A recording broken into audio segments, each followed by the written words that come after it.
నమస్తే, welcome to special discussion. Assembly ఎన్నికల వేళ 6 హామీలతో ప్రజల విశ్వాసాన్ని పొంది కాంగ్రెస్ ప్రభుత్వం కొత్తగా ప్రభుత్వాన్ని ఏర్పాటు చేయడం జరిగింది. అయితే అధికారంలోకి వచ్చిన 100 రోజుల్లోనే ఆ హామీలన్నింటినీ నెరవేరుస్తామని చెప్పి మాట తప్పేయని విపక్షాలు విమర్శిస్తున్నాయి. అయితే గత ప్రభుత్వం 10 ఏళ్లలో చేసిన అభివృద్ధి ఏంటి, వారు చేసిన హామీలని ఎంతవరకు నిలబెట్టుకున్నారు, ఇప్పుడు ప్రభుత్వాన్ని ప్రశ్నించే అధికారం వాళ్లకు ఉందా అనే విషయాలను చర్చించడానికి ఈరోజు మనతో ఉన్నారు రచయిత, ప్రముఖ రాజకీయ విశ్లేషకులు డాక్టర్ నేరెళ్ల కోటేశ్వరరావు గారు. వారిని అడిగి వివరాలు తెలుసుకుందాం. ముందుగా వారిని ఆహ్వానిద్దాం. సార్ నమస్తే అండి. నమస్తే. చెప్పండి, ఇప్పుడు కాంగ్రెస్ ప్రభుత్వం ఏర్పాటయ్యి 4 నెలలు పూర్తవుతుంది. సో ఈ సమయంలో వాళ్ళు ఇచ్చిన హామీల గురించి విపక్షాలు ప్రశ్నిస్తున్నాయి. బీజేపీ అనుకోండి, బీఆర్ఎస్ కానీ, వీరు ఎంతవరకు అమలు చేయాలి, మాట తప్పారు అంటూ వాళ్ళు అంటున్నారు, అబద్ధపు హామీలు ఇచ్చారని కూడా అంటున్నారు. సో దీన్ని ఏ విధంగా తీసుకోవాలి? ఇప్పుడు ఈ బేసిక్గా రాజకీయ పార్టీలు ఈ మేనిఫెస్టో రిలీజ్ చేయటము ఎలక్షన్స్ ముందు అనేది మనకు అందరూ అన్ని పార్టీలు అది చేస్తాం ఇది చేస్తాం అని చెప్పేసేసి ప్రామిస్ చేయటము, వాళ్ళు అధికారంలోకి వస్తున్నారు.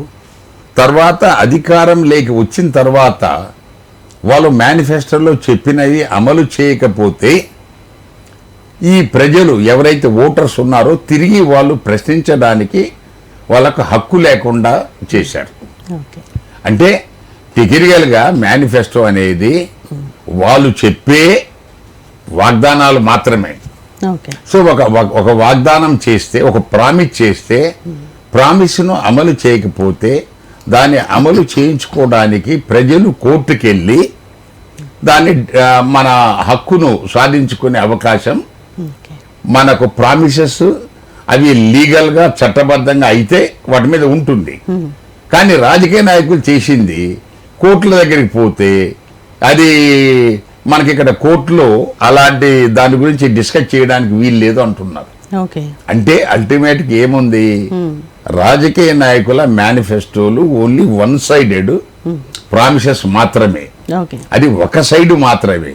అది రెండో సైడు వాడు ఇచ్చినా ఇవ్వకపోయినా ప్రజలు భరించాల్సిందే తప్ప లీగల్గా చట్టబద్ధంగా వాళ్ళను ప్రశ్నించే అవకాశం లేని వాగ్దాన పత్రాలవి. సో ఆ మాటకు వస్తే బీఆర్ఎస్ వాళ్ళు చేసిన వాగ్దానాలు చాలానే ఉన్నాయి. మన కేసీఆర్ గారు చేసిన వాగ్దానాలు పెద్ద పెద్ద వాగ్దానాలు ఉన్నాయి. సో దళితుడే ముఖ్యమంత్రి అన్నాడు. దాని తర్వాత మాకు కుటుంబానికి ఎలాంటి పదవులు అక్కర్లేదు, మేము కాపలా కుక్కల్లాగా తెలంగాణకు మనకు తెలంగాణ రాష్ట్రం ఏర్పాటు కావటమే మా అభిలాష అభిమతం, అంతవరకే. కానీ మాకు అందులో మాకు పదవులు ఏం అక్కర్లేదు. కానీ పదవులంతా కుటుంబమే తీసుకుంది. తర్వాత 3 వచ్చేసేసి 3 ఎకరాలు అన్నారు. 3 ఎకరాలు ఎవరికి ఇచ్చింది లేదు.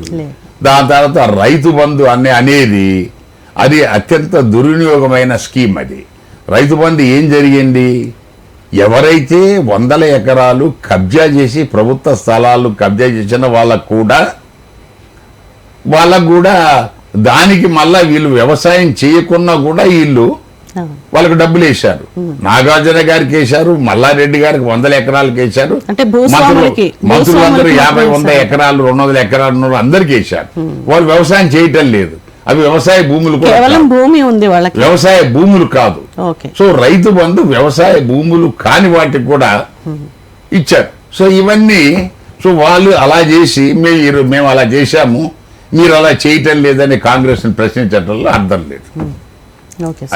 అందువల్ల మనకేంటంటే కాంగ్రెస్ వాళ్ళు 6 వాగ్దానాలు ప్రధానంగా చేశారు. అందులో ఫ్రీ బస్ ట్రావెల్ అన్నారు, అదే రోజు అమలు చేశారు, అదే అమలు అవుతూనే ఉంది.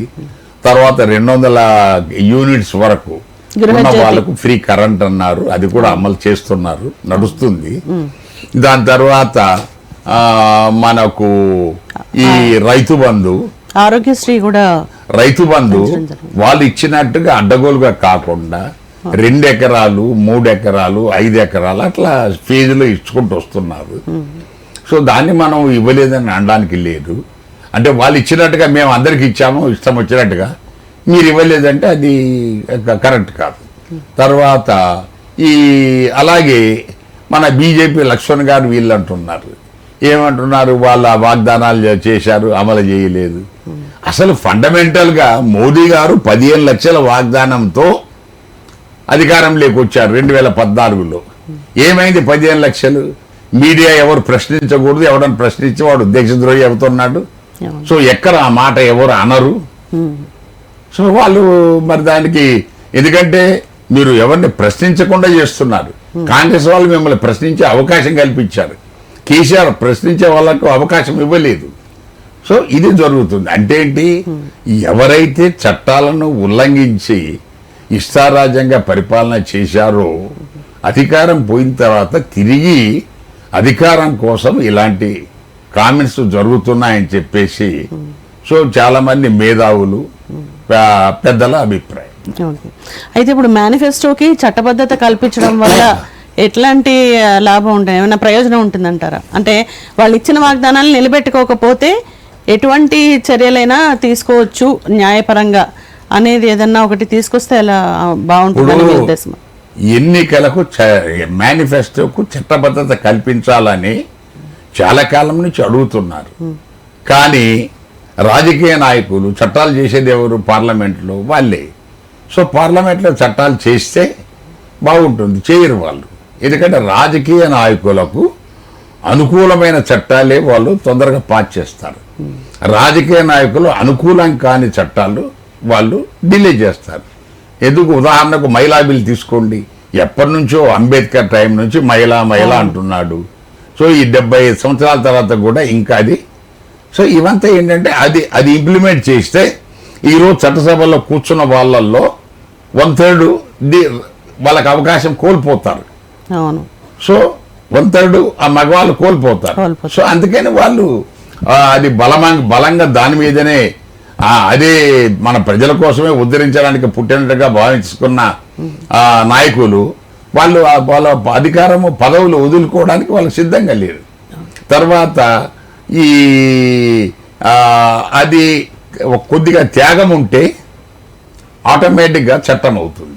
ఎందుకంటే మేనిఫెస్టోకు చట్టబద్ధత కల్పిస్తే ప్రజలు ప్రశ్నిస్తారు, అప్పుడు న్యాయం జరుగుద్ది. అది చేయటం లేదు.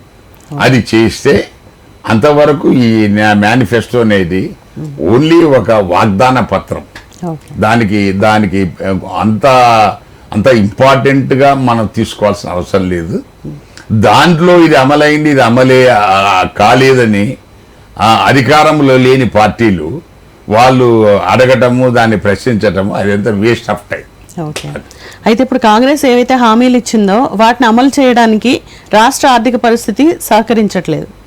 సో ఈ సమయంలో వీళ్ళు విపక్షాలు ప్రశ్నించడం అనేది దాని న్యాయమేనా, లేకపోతే ఇంకొకటి ఈ పరిస్థితి తెలియకుండానే వాళ్ళు హామీలు ఇవ్వడం జరిగిందా? ఏం జరిగింది? ఇప్పుడు రాష్ట్ర ఆర్థిక పరిస్థితి అత్యంత అద్భుతంగా ఉంది. జీడిపి విపరీతంగా దేశంలో ఉన్న అన్ని రాష్ట్రాల కంటే మన జీడిపి గొప్పగా ఉందని చేస్తున్న ప్రచారము నమ్మి కాంగ్రెస్ వాళ్ళు చేశారు. బట్ చూస్తే 7 లక్షల పైచీలకు లోన్స్తో వీళ్ళు ఉన్నారు. దానికి వాళ్ళకు నెలకు 26,000 కోట్లు ఎంతో వడ్డీ కడుతున్నారు. సో అలాంటి దుర్భర పరిస్థితుల్లో అయినా కూడా వాళ్ళు అమలు చేయడానికి వాళ్ళు ప్రయత్నం చేస్తున్నారు. వాళ్ళు అప్పులు తీసుకున్నది కూడా వీళ్ళు ప్రశ్నిస్తున్నారు. సో వీళ్ళు ఒక మిగులు రాష్ట్రాన్ని అప్పుల రాష్ట్రంగా మార్చి ఎక్కడ కనబడినా కూడా HMDA ద్వారా ప్లాట్లు అమ్మించి ఆ డబ్బు తీసుకొని ఏం చేశారో వాళ్ళు ఎక్కడ లెక్క కూడా లేదు. ఇవన్నీ ఈ వాళ్ళ అదృష్టం కొద్దీ, ఈ బీఆర్ఎస్ అదృష్టం కొద్దీ ఈ జనరల్ ఎలక్షన్స్ అడ్డం వచ్చాయి. ఈ జనరల్ ఎలక్షన్స్ లేకుంటే మనకు చాలా డ్రామా తెలిసుండేది. ఈ ఎలక్షన్స్ టైంలో అది చేస్తే ఆ రాజకీయ దురుద్దేశంతో మనకు కక్ష సాధింపు చేశారంటారు. కాబట్టి ఈ ఎలక్షన్స్ అయిన తర్వాత కానీ ఇంకా వాస్తవ పరిస్థితులు బయటికి రావు.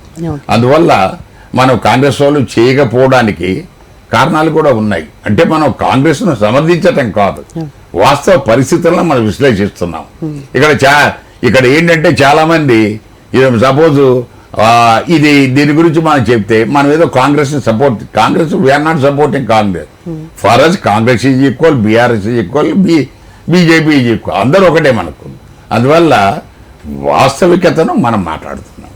అలాగే బీజేపీ విషయానికి ఫండమెంటల్గా ఈరోజు దేశంలో ఏ ఛానల్ అయినా ఏ రాజకీయ నాయకుడైనా మోడీ గారు 15 లక్షలు 2014లో ప్రామిస్ చేశాడు, ఆయన ఇవ్వలేదు, బ్లాక్ మనీ తెస్తానని అని అడిగే దమ్ము ధైర్యం ఎవరికైనా ఉందా ఈరోజు? లేదు. అంత ప్రజలను మాట్లాడితే వాడు దేశద్రోహి అంటున్నాడు. అందువల్ల ఈ దేశద్రోహి ఎందుకు కావాలని ప్రజలు మేధావులు కూడా మౌనవ్రతంలో ఉన్నారు. ఓకే, అయితే ఇప్పుడు బీజేపీ మేనిఫెస్టోలో ప్రధాన పాయింట్గా ఏం చెప్తున్నారంటే, మెయిన్ పాయింట్గా అయోధ్య రామ మందిర్ నిర్మాణం చేశామనేది. సో వాళ్ళు దాన్నే మెయిన్గా హైలైట్ చేసుకుంటూ ఆ పాయింట్ని దాన్ని ఎలా తీసుకోవాలి? అయోధ్య రామ మందిరము కూడు గుడ్డ నీడ ఆ మూడి కింద రాదు. అయోధ్య రామ మందిరము రోటీ కపడా మకాన్ కింద రాదు. రోటీ కపడా మకాను సంబంధం లేని ఏ విషయం కూడా అది సామాజిక కోణంలో చూసే అవకాశం లేదు. అది ఒక మతపరంగా నువ్వు మనకు అక్కడ అయోధ్యలో రాముణ్ణి పెట్టినంత మాత్రాన దేశానికి ఒరిగేదేం లేదు, పెట్టకుండా ఒరిగే నష్టమేం లేదు. అది ఓన్లీ ఒక మతపరమైన ఒక కోరిక తీర్చుకున్నట్టు కిందని మనం తీసుకోవాలి. అంటే ఇది గతంలో సామాజిక సమస్యగా నేను చూసారు కదా, ఎందుకంటే బాబ్రీ మసీద్ ని మళ్ళీ చేసాము అనేదాన్ని వాళ్ళు ఒక అంటే వాళ్ళ తరఫున అదొక పెద్ద అచీవ్మెంట్ గా వాళ్ళు చెప్పుకుంటున్నారు. ఇక్కడ బేసిక్ ఏంటంటే బాబ్రీ మసీదు డెమాలిషన్, అక్కడ అయోధ్య మందిరం కన్స్ట్రక్షన్ అనేది రెండు మతాల మధ్య సమస్య మాత్రమే. బాబ్రీ మసీదు ముస్లింలు, ఇదేమో హిందువులు, ఈ రెండు మతాల మధ్యనే జరిగిన ఒక సమస్య, ఒక ఘర్షణ కింద దాన్ని తీసుకోవాలి. కానీ దానికి సమాజానికి ఏం సంబంధం లేదు. సమాజానికి ఏ రకంగా అది ఉపయోగపడే విషయం కాదు. ఇప్పుడు కాంగ్రెస్ వారిలే చూసుకుంటే అవినీతిని సహించమని ప్రతి పార్టీ అంటుంది. అయితే గత ప్రభుత్వంలో ఏవైతే కొంతమంది అధికారులు ఉన్నారో వాళ్ళు ఇంకా అవినీతి అధికారులు ఇంకా చలామణి అవుతూనే ఉన్నారు, వాళ్ళు అదే పదవుల్లో కొనసాగుతూ ఉన్నారు.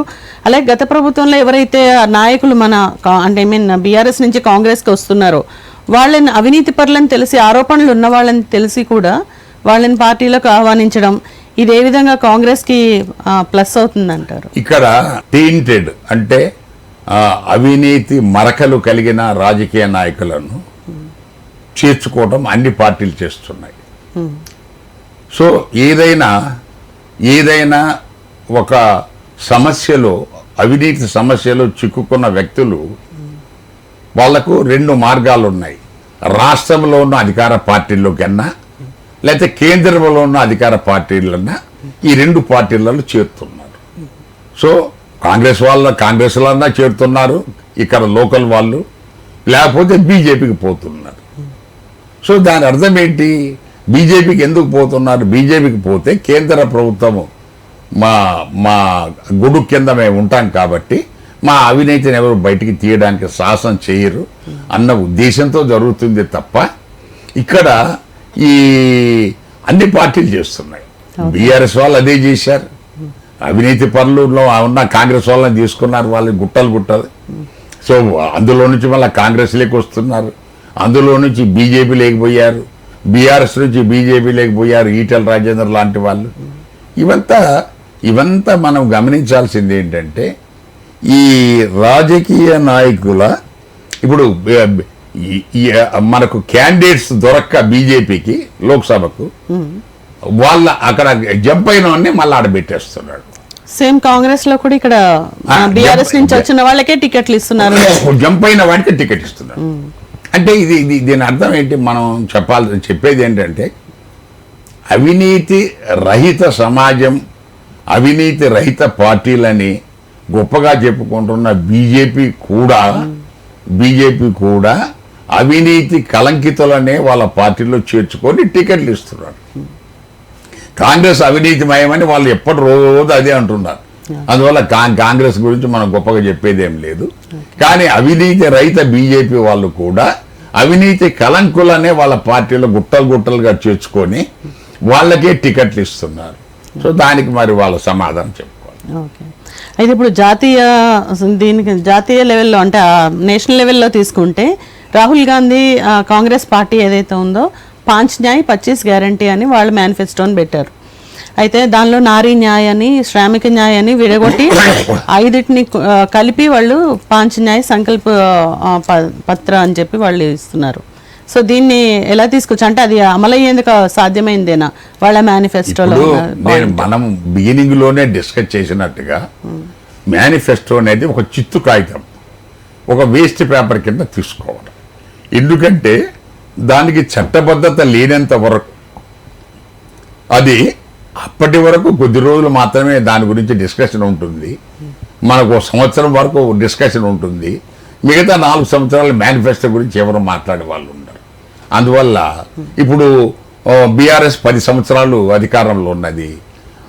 9వ సంవత్సరంలో, 8వ సంవత్సరంలో, 7వ సంవత్సరంలో వాళ్ళు ఎలక్షన్ల ముందు ఎన్ని అమలు చేసి ఎవడు అడుగుతున్నాడు? ఎవడు అడగలేదు. బిగినింగ్లో కాంగ్రెస్ వాళ్ళు కొత్త కాబట్టి మీరు అమలు చేశారా అని అడుగుతున్నారు, అంతవరకే. సో మనకేంటంటే మేనిఫెస్టో అనేది అమలు అవుతుందని 100% అమలు అవుతుందని ప్రజలు ఆశిస్తే అది తప్పు. అది రాజకీయ నాయకులు అందరూ చేస్తున్న జిమ్మిక్స్ మోసాలలో అది ఒక భాగం. మరి అయితే ఇప్పుడు ఏం చూసి ప్రజలు ఓటేయాలంటారు? ఏ పార్టీని ఎలా ఎంచుకోవాలి, ఏ నాయకుడిని ఏ విధంగా ఎంచుకోవాలనేది ప్రజలు ఏ విధంగా డిసైడ్ చేసుకోవాలి? ఇప్పుడు బీజేపీ వాళ్ళ దృష్టిలో కాంగ్రెస్ భ్రష్టాచారం, స్కామ్. సో బీజేపీ నిబద్ధత నిజాయితీతో కూడిన పార్టీ అంటే మనము లెక్క ప్రకారం కాదు అని చెప్పాలా. ఎందుకంటే మోడీ గారు అంటున్నారు ఎలక్టోరల్ బాండ్స్ రద్దు చేయటము, తర్వాత వాళ్ళు బాధపడతారు, చాలా గొప్ప స్కీమ్ అని. సో ఆయనకు అలా కనిపిస్తుండొచ్చు. ఎందుకంటే ఎలక్టోరల్ బాండ్స్ ఎవరు అమౌంట్ ఇచ్చారు, ఆ అమౌంట్ ఎవరికి సర్టిఫికేట్ ఇచ్చారు అని ఇన్ఫర్మేషన్ ఇవ్వడానికి స్టేట్ బ్యాంక్ ఆఫ్ ఇండియా ఒక జాతీయ బ్యాంకు వాళ్ళు దానికి సుప్రీంకోర్టు 2-3 సార్లు మొట్టికాయలు వేసేంత వరకు కూడా వాళ్ళు ఇన్ఫర్మేషన్ ఇవ్వడానికి సిద్ధపడలేదు. అంటే అంత సీక్రెట్ గా మీరు అవినీతిని కప్పిపుచ్చుకుంటున్నారు. అంటే ఆయన దానికి అంటున్నది ఏంటంటే నల్లధనాన్ని బయటికి తీసుకురావడం కోసం పెట్టిన స్కీమ్ అని. నల్లధనం కాదు, అవినీతిని ప్రోత్సహిస్తున్నావు. క్లియర్ గా నీకు కనబడతా ఉంది. వంశీ చందర్ రెడ్డి హెటరో డ్రగ్స్ ఆయన లోపల మన లిక్కర్ స్కామ్ లో లోపలేసుకొని ఆయన 5 కోట్లు ఇచ్చేసి దాని తర్వాత మొత్తం 50 కోట్లు ఇస్తే ఆయన బయటకు ఇచ్చి బెయిల్ ఇచ్చింది. సో దాన్ని ఏమంటాం, ఏం సమాధానం చెప్తారు? దానికి ఎవరు ప్రశ్నించలేరు. ఎవరైనా ప్రశ్నిస్తే దేశద్రోహి అని బీజేపీ వాళ్ళు అంటారు కాబట్టి ఎవరు ప్రశ్నించలేరు. కాబట్టి మేము చేసేదంతా రైటు అని బీజేపీ అనుకుంటుంది.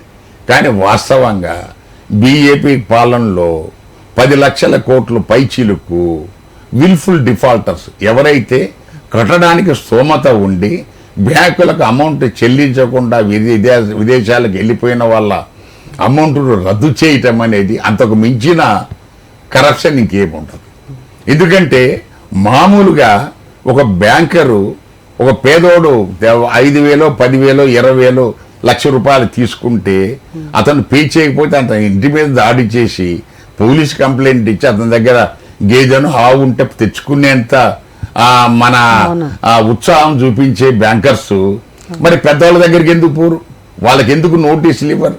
వాళ్ళు దేశాలు దాటి కూడా పోతున్నారు. అంటే ఇవంతా దాన్ని అవినీతి కాదు అని మన బీజేపీ వాళ్ళు అది మన మోడీ గారికి ఇది వీళ్ళందరికీ అది అవినీతి కింద కాదు, అది నీతి, స్వచ్ఛమైన నీతి అంటే మనకు దేశం. సో నిన్న దువ్వూరు సుబ్బారావు గారు మాజీ రిజర్వ్ బ్యాంక్ గవర్నర్ గారు నిన్న చెప్పారు. ఏమన్నారు?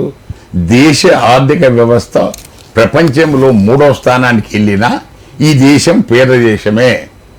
ఎందుకంటే సంపద అంతా కొద్ది మంది చేతుల్లో భారీ సంపద ఉంది.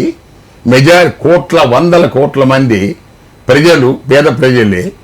కాబట్టి ఈ దేశం అభివృద్ధి చెందిన దేశం కింద రాదు అని ఆయన ఒక రిజర్వ్ బ్యాంక్ గవర్నర్గా స్పష్టంగా చెప్పారు. అది మన బీజేపీ మోడీ గారు మరి దానికి అలాంటి వాళ్ళు వినరు, దాని మీద వాళ్ళు స్పందించరు.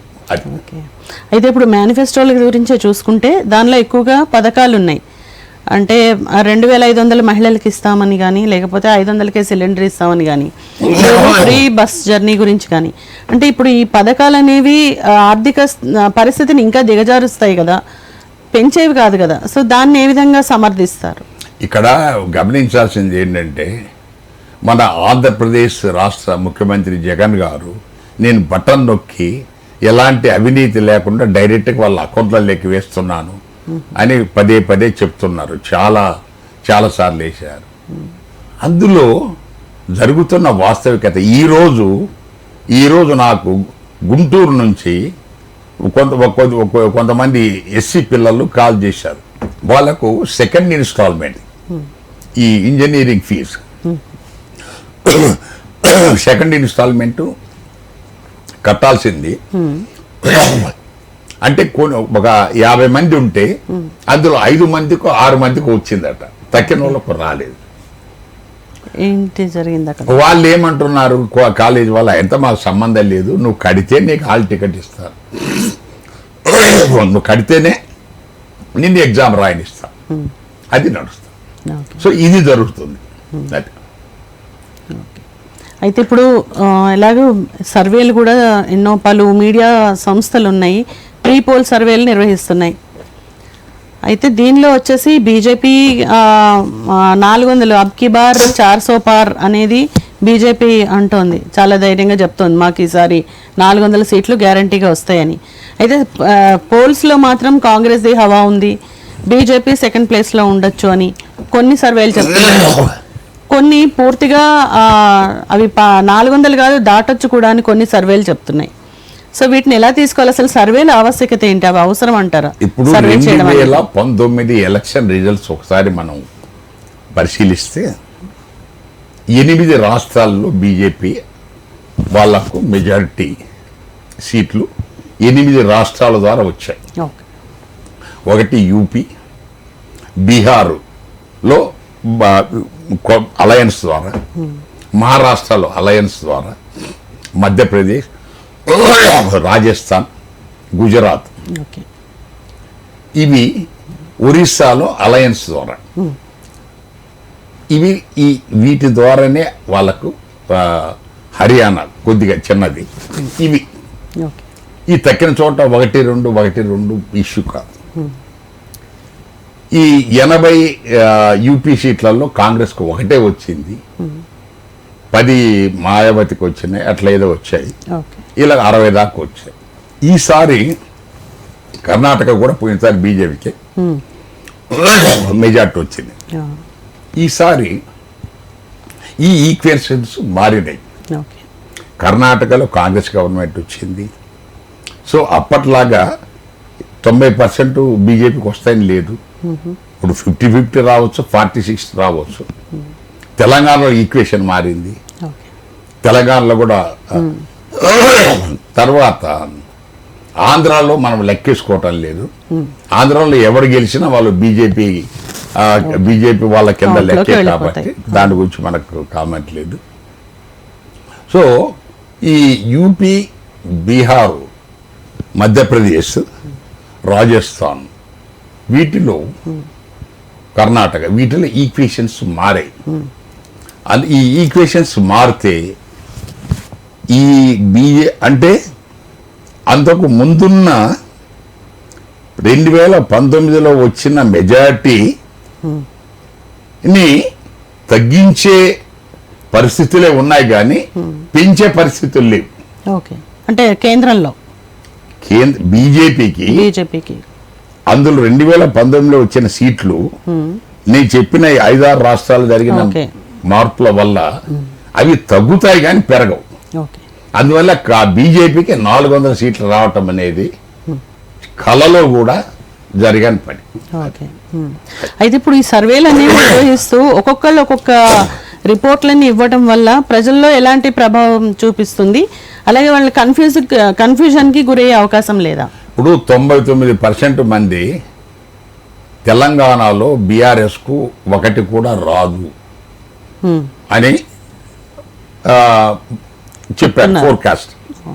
నిన్న ఎవడో చెప్పాడు 8 వస్తాయని. ఈరోజు వాళ్ళు పండగ చేసుకుంటున్నారు.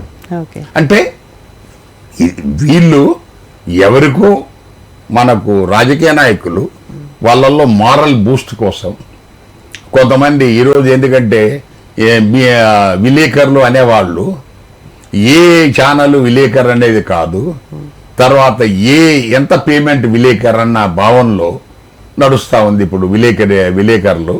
అందువల్ల వాళ్ళు మంచి బలంగా వాయిస్ ఉన్నోడు, ఎక్కువగా సర్క్యులేషన్ ఉన్నోడు, వ్యూవర్షిప్ ఉన్నోడు వాళ్ళకి ఎంత ఇచ్చేసేసి వాళ్ళు చేసుకుంటున్న ప్రచారం తప్ప ఎట్టి పరిస్థితుల్లోనూ మనకు ఇందులో ఎవరు కూడా ఒక సైంటిఫిక్గా ఒక నియమబద్ధంగా చేసి సర్వే చేసి ఇచ్చింది కాదు, అంతా ఉజ్జాయింపుగా జ్యోతిష్కులు చెప్పినట్టుగా చెప్తున్నారు వీళ్ళు. జ్యోతిష్కులు అంతే రాళ్ళేదో చేస్తారు, అది వస్తే కలిస్తే నేను చెప్తే గెలిచాడంటాడు, నాకు ఓడిపోతే దాని గురించి కాలమైన పరిస్థితుల్లో మేము లెక్కేసినప్పుడు అలా ఉన్నది అది తప్పించుకుంటారు. అంటే ఇప్పుడు ఇండియా టుడే కానీ కొన్ని ఎన్డీటీవీ లాంటి పెద్ద సంస్థలు కూడా ఎట్టి పరిస్థితుల్లో బీజేపీ 400 సీట్లు రావటం అనేది ప్రస్తుతం ఉన్న పరిస్థితుల్లో ఇట్ ఈస్ ఎ గ్యారంటీ. ఇందులో ఈ ఛానల్లో ఓపెన్గా మనం చెప్తున్నాం, ఎవరైనా చూసుకోవచ్చు. ఎందుకంటే ఈ రాష్ట్రంలో 2019లో నేను చెప్పిన రాష్ట్రాల్లో ఎన్ని సీట్లు వచ్చాయి, మారుతున్న పరిస్థితుల్లో ఇప్పుడు కర్ణాటకలో అప్పుడు బీజేపీ ఉన్నది, ఇప్పుడు కాంగ్రెస్ ఉన్నది. సో సపోజ్ ఈక్వల్గా శిరసగం వచ్చినా ఆడ బీజేపీకి పడిపోయింది. ఆంధ్రాలో ఈ తెలంగాణలో సో ఇప్పుడు కాంగ్రెస్ పోయినసారి 3 ఉన్నాయి, ఈసారి 8, 9 రావచ్చు, 10 రావచ్చు. సో ఇలా పెరుగుద్ది. సో అలాగే మధ్యప్రదేశ్లో అటు ఇటు బ్యాలెన్స్ ఉంది, రాజస్థాన్ అట్లాగే ఉంది. సో దాని తర్వాత ఈ గుజరాత్లో వాళ్ళు పెద్ద మార్పు లేదు కాబట్టి గుజరాత్ వాళ్ళకి రావచ్చు, దాని గురించి మనం. అందువల్ల ఇట్లా కనీసము ఒక 50-60 సీట్లు ఇక్కడ మనకు పోయిన 2019 ఎలక్షన్కు ఇప్పటికీ ఈ తేడా ఇట్లా రివర్స్ అయిపోయే పరిస్థితి ఉంది. అందువల్ల ఉన్నది మెయింటైన్ అవ్వటమే కష్టం ఉన్నప్పుడు 400 సీట్లు యాడ్ వస్తాయి. అది ఓకే సార్. ఓకే, అయితే ఇప్పుడు ఈ హామీలకి కానీ అంటే మేనిఫెస్టోల ద్వారా ఇచ్చే హామీలని ప్రజలు ఏమాత్రం ఖాతరు చేయాలి అంటే దాన్ని బట్టి ఓట్లు వేయాల్సిన అవసరం లేదు అని అంటున్నారు. ఇప్పుడు మనం చాలా ముందే అనుకున్నాం కదా, మేనిఫెస్టో చిత్తు కాగితం, మేనిఫెస్టో అమలు అవుతుంది అనేది గ్యారంటీ లేదు. సో వాళ్ళు అమలు కొన్ని చేస్తారు, స్టార్టింగ్లో కొన్ని హంగామా చేస్తారు, తర్వాత ఎవడు అడిగేవాళ్ళు లేడు. జరుగుతున్నది అది, అందరు చేస్తున్నది అది, ప్రతి వాడు చేసేది అది. అందువల్ల ప్రజలు దాన్ని చూసి వాళ్ళు ఓటేయటం కాదు, పార్టీని చూసి ఓటేయటం అనేది మానాలి. ప్రజలు మన మీడియా ద్వారా చేసే విజ్ఞప్తి ఏంటంటే పార్టీని చూసి మీరు ఓటేయకండి, వ్యక్తులను చూసి ఓటేయండి. ఉన్న వాళ్ళల్లో బెటరు పర్సన్ను చూసి మీరు ఎన్నుకోండి. ఎందుకంటే అందరికీ అవినీతి మచ్చలు ఉండొచ్చు. సో కొంతమంది ఘోరమైన హత్యలు కూడా చేసినోడు ఉండొచ్చు, కొంతమంది 100 కోట్లు 1000 కోట్ల వాళ్ళు ఉండొచ్చు, కొంతమంది ఏదో చిన్న మొత్తం వాళ్ళు ఉండొచ్చు. అందువల్ల మీరు అందరూ దొంగలైతే అందులో మంచి దొంగను ఎన్నుకోండి అనేది మనం. Thank you sir, thanks for the participation. నమస్తే. సో మేనిఫెస్టోలు అనేవి చట్టబద్ధత లేనంత కాలం వాటిని ప్రజలు నమ్మాల్సిన అవసరం లేదని, వ్యక్తులను మాత్రమే చూసి ఓటు వేయండి, పార్టీలను చూసి ఓటు వేయొద్దంటూ హరీష్ రావు గారు చెప్తున్నారు. ఇది ఇవాల్టి స్పెషల్ డిస్కషన్. మరో ఎపిసోడ్లో మళ్ళీ కలుద్దాం. Keep watching.